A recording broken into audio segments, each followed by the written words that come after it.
तो चलो आज हम लोग बात करेंगे refraction of a plane wave. एक प्लेन वेव जब अलग अलग शेप से पास हो रहा है तो आफ्टर रिफ्रैक्शन वो किस तरीके से बेंडिंग हो रही है उसके अंदर हम लोग ये देखते हैं। तो यहाँ पर पहला केस है बाया थिन प्रिज्म। एक हमारे पास प्रिज्म है, इस प्रिज्म से एक इंसिडेंट प्लेन वेव आ रहा है। अब जैसे ही ये वेव प्रिज्म से पास करेगा, अब ध्यान दो ये जो ऊपर वाला पार्ट होगा इसको बहुत कम डिस्टेंस ट्रैवल करना होगा प्रिज्म के अंदर, जबकि ये जो नीचे वाला होगा इसको काफी लंबा डिस्टेंस ट्रैवल करेगा। और हम जानते हैं कि कोई भी वेव जब प्रिज्म से पास होता है उसको उसकी बेंडिंग किधर होती है, उसके बेस की तरफ। तो ये आया आया आया आया आया आया आया यहाँ तक आया, लेकिन जैसे ही यहाँ से पास किया, अब देखो नीचे वाला तो प्रिज्म के अंदर इन कर गया, लेकिन ऊपर वाला अभी तक प्रिज्म में इन नहीं किया है।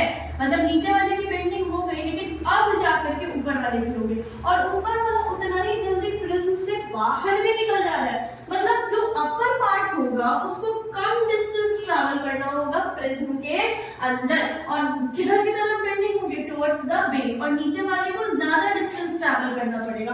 प्रिज्म का मीडियम कैसा होगा, डेंसर होगा। तो हम लोग जानते हैं कि डेंसर मीडियम में स्पीड जो है वो स्लो हो जाती है। तो ये अपर पार्ट यहाँ से निकला और बाहर में आ गया। जब अपर पार्ट यहाँ तक पहुंच गया तो नीचे वाला अभी यहीं तक पहुंचा। तो यहाँ से प्रिज्म से पास होने के बाद हमारा प्लेन वेव जो था वो कुछ इस तरीके से हो गया। अब ठीक है, बेस की तरफ तो बेंडिंग हुई है, लेकिन नीचे वाला पीछे ही रह गया जब तक आगे वाला और आगे निकल गया। तो ये था बाया थिन प्रिज्म। अब बात करते हैं बाय कॉन्वेक्स लेंस। जब यहाँ पे इंसिडेंट प्लेन वेव पास कर जाएगा एक कॉन्वेक्स लेंस से, तो क्या होगा, अगर आप ध्यान दो तो सेम केस वापस से हो रहा है। क्या हो रहा है सेम केस, तो यहाँ पे जो ये मिड पोर्शन होगा इसको ज्यादा डिस्टेंस ट्रैवल करना पड़ेगा, और अपर पोर्शन जो होगा उसको कम डिस्टेंस ट्रैवल, क्योंकि यहाँ पे ये जो अपना लेंस है वो पतला है और ये जो है वो क्या है, बीच में सेंटर पे ब्रॉड है। तो ज्यादा ब्रॉड है तो ज्यादा डिस्टेंस ट्रैवल करना पड़ेगा, तो डिस्टेंस ज्यादा ट्रैवल करना पड़ेगा तो क्या हो जाएगा, स्पीड स्लो हो जाएगी। तो हम लोगों को मालूम है कि जब पैरेलल वेव्स आते हैं, इंफिनिटी से आ रहा है, प्लेन वेव आ रहा है, तो जब लेंस से पास करेगा तो ये सब किधर की तरफ बेंड होगा, इसके फोकस की तरफ। किधर की तरफ बेंड होगा, फोकस की तरफ। तो शुरू वाला यहाँ तक पहुंच गया, फोकस की तरफ आना चाह रहा है ना ये, यहाँ पे मान लेते हैं फोकस F।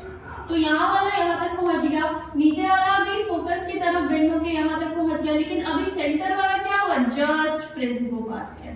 तो ये आफ्टर रिफ्रैक्शन कुछ इस तरीके से हो जाएगा।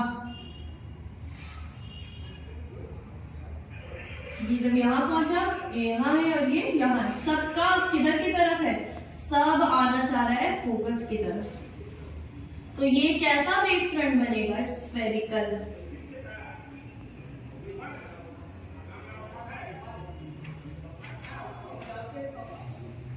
और इसका ये जो स्फेरिकल वेव फ्रंट है इसका रेडियस क्या होगा, रेडियस F होगा। ठीक है, ओके। अब यहाँ पर बात करते हैं इस वाले केस में।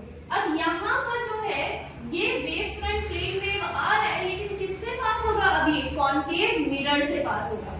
अब जैसे ही ये कॉन्केव मिरर से पास होगा, ये देखो प्लेन आ रहा है, तो यहाँ पे सबसे पहले कौन सा स्ट्राइक करेगा, दोनों नीचे वाला, दोनों एक्सट्रीम वाला जो है वो सबसे पहले मिरर को स्ट्राइक करेगा, और मिरर को स्ट्राइक करते ही बेंड किधर होगा, फोकस की तरफ। कॉन्केव कन्वर्ज करता है टुवर्ड्स इट्स फोकस, तो फोकस की तरफ बेंडिंग होगी।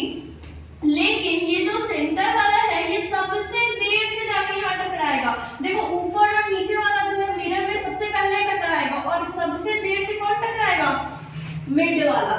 तो ऊपर वाला यहाँ पे आया, स्ट्राइक किया, उसके बाद इधर की तरफ बेंड हो गया, नीचे वाला भी आया, मिरर में स्ट्राइक किया, इधर की तरफ बेंड हो गया, तब तक अभी ये वाला यहीं पहुंचा।